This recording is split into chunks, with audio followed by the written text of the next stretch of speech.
Pri prevzatí tohto mopedu na test som si trošku zaspomínal na mladícke časy.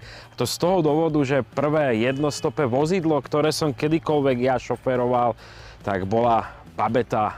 Klasická dvojrýchlostná, mal som asi 9 alebo 10 rokov a potom sme so sesternicou môjmu strýkovi kradli na družstve Babetu a boli sme sa voziť, za čo som vlastne dostal aj od mamky pár faciek. Potom samozrejme spolužiak mal volakedy Stelu, čo bola v podstate malá Babeta. No ale teraz sa predo mnou nachádza, alebo podo mnou MP Corrado.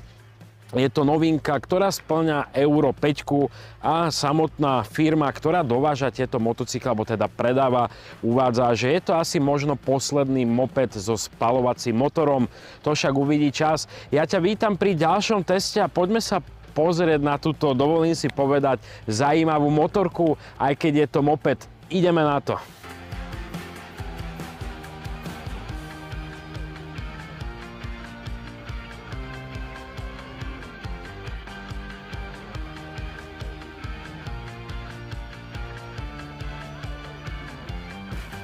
K dizajnu Corrada asi netreba veľa rozprávať. Predáva sa v jednomiestnej aj dvojmiestnej verzii.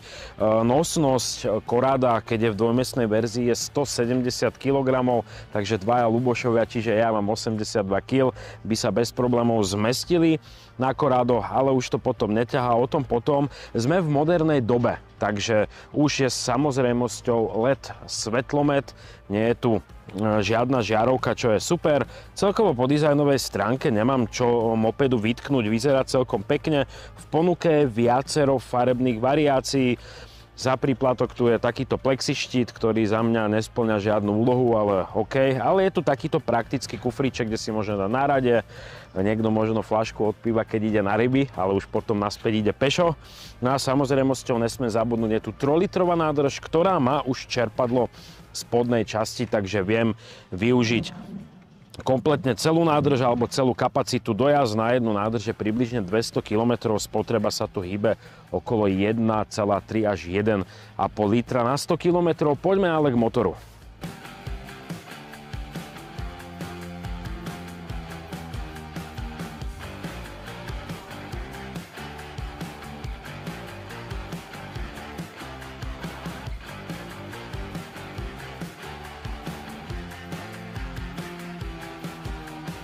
Tuto sa nachádza jednoválec, dvojventil, vzduchom chladený, objem 49 kubických centimetrov, výkon 2 kW.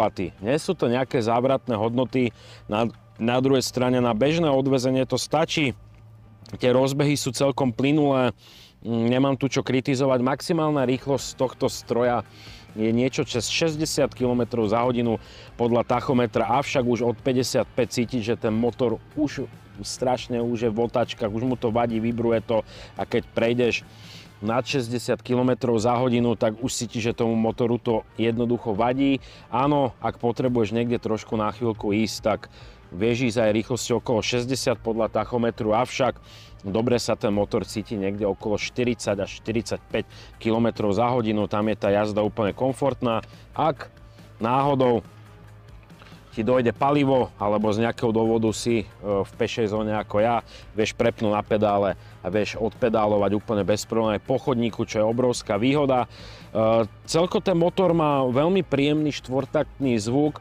Ja osobne, alebo teda moja prvá motorka, by som to nazval motorka, bola Java Betka, na papieroch samozrejme, s ktorou som už mohol jazdiť po cestách. Tam bol ten istý motor so 4-stupňovou manuálnou prevodovkou, tie motory sú spoľahlivé, ja som na tej Betke najazdil nejakých asi za 3 roky, čo som mu mal, okolo 40 000 km, ja som s tou motorkou jazdil všade, takže nejaké opravy tam neboli veľké. Ja som tam dával 7 alebo 8 deci oleja, takže celkovo aj tá údržba, tu som ho dole vypustil, tu som nalial. Dokonca keď som mal 15 raz, som vymenal s otcom olej a nebol tam žiaden, takže išlo to aj bez oleja. Motory sú spoľahlivé, viem to z vlastnej skúsenosti, takže tu by som nič nekritizoval.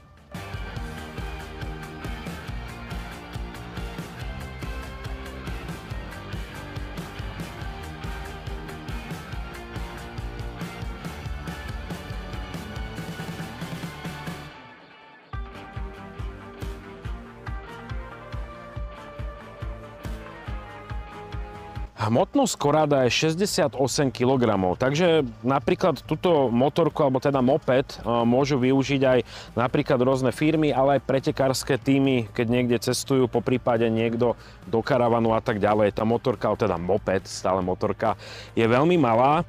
Celkovo ten posed je nízky, manipulácia oproti skútru alebo napríklad skútru motorke je jednoducho veľmi jednoduchá. Vďaka nízkej hmotnosti s týmto mopedom sa ide veľmi ľahko do zákruty, avšak treba mať na pamäti, že sú tu galusky, mám tu pedále, takže aby som nešuchol pedál.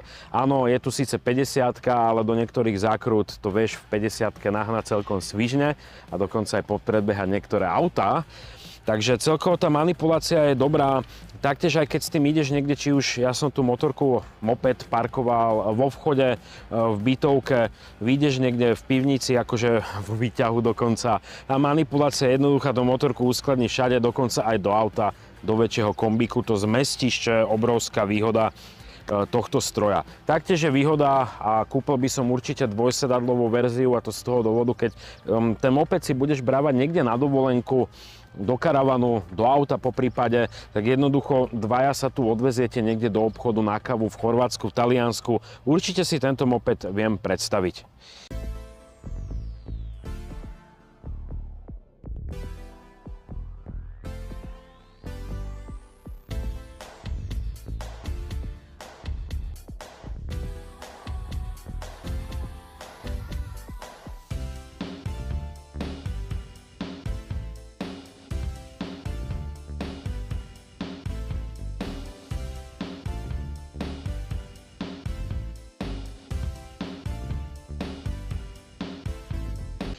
Za mňa osobne MP Corrado je celkom zaujímavý stroj, určite aj spoľahlivý. Tento motor som mal v Jave betke, tiež som mal dvojmiestnú verziu, len som nemal pedále, mal som manuálnu 4-stupňovú prevodovku.